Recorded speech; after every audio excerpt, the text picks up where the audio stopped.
Part 14. We are going to continue with polygons.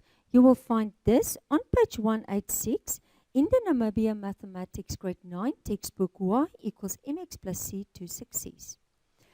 The sum of the interior angles of an irregular polygon is still n-2 times 180, but all the angles are not the same size. So the sum, you will still find the sum of the interior angles with this formula, but the angles will just not be the same size. So if I ask you to find x, now first, you must first identify what kind of polygon it is. 1, 2, 3, 4, 5. So it's a pentagon.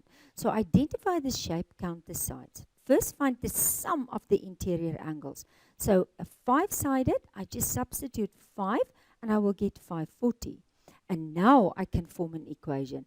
I can say x plus 140 plus that 90 plus 100 plus 130 will give me that 540. And now I just simplify the equation and I get that the value of x is equal to 80 degrees. Okay, I want you to do try now 15, do number 1c and number 2b. You can stop the video and as soon as you are finished, you can continue with the video. Let's start. Try now 15.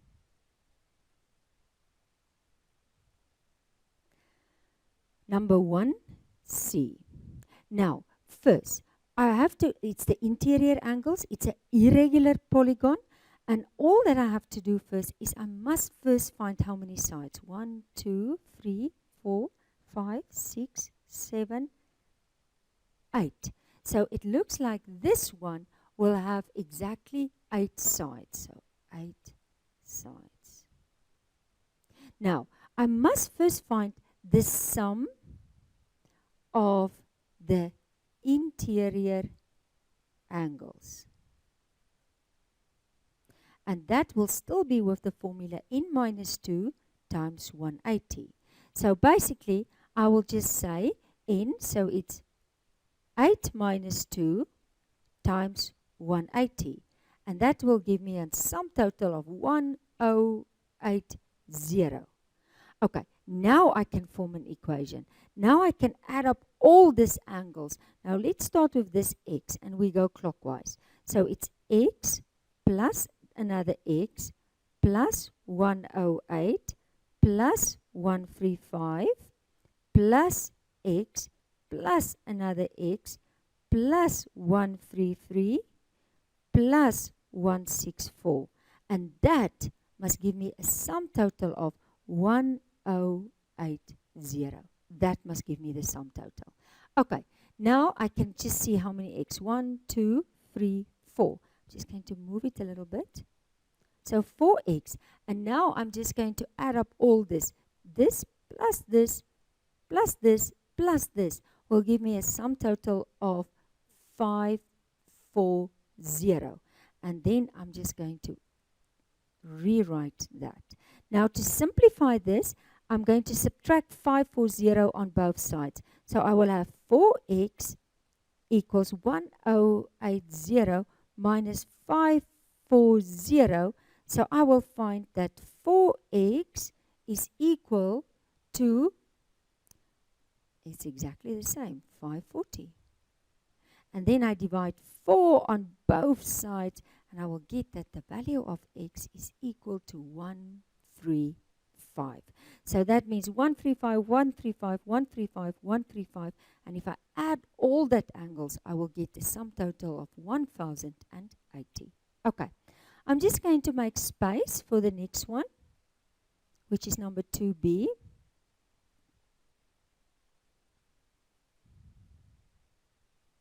Okay, oh, it's in order. Number 2b. Now, if I look at this one, let's first focus on this figure. I'm just going to show you this inside one. So let's first try to get the value of w.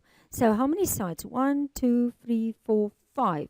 It's having 5 sides. So basically, it's going to be a pentagon. So we're going to do it exactly like we did the previous one. We're going to first find the sum of the interior angles. And we're still going to use the formula n minus 2 times 180. If you memorized it and you know it, then you can just use it. But this, if you forgot it, then you can use this formula. So basically, it's going to be 5 minus 2 times 180, and that's going to be 540. And now I just want to find the value of W. So just add all that angles. So I'm going to say 3W plus 4W plus 4W plus 3W plus 4W, and that's going to be 540. And if I add all the W's, I will get a sum total of 18W. It's 540. Okay. And then I'm just divide by 18, and the value of W will be equal to 30. Now, why did I need that? Because I want to find X. So first find this angle. So I will say 4W will be 4 times 30, and that will give me 120. So basically, this one here is 120, this angle here. And now I can just do it with a straight line. So let's just move up a little bit. So now I can just say that 120 plus the value of X plus, can you see it's a straight line? That must be 180. And if I want to write a reason, it's just the adjacent angles on a straight line. So basically, and then if I simplify this, it's just 180 minus 120, and the value of X will be equal to 60 degrees. And that's how I solve this is the way I'm going to solve a polygon like this example. First work with this and then work out the value of X.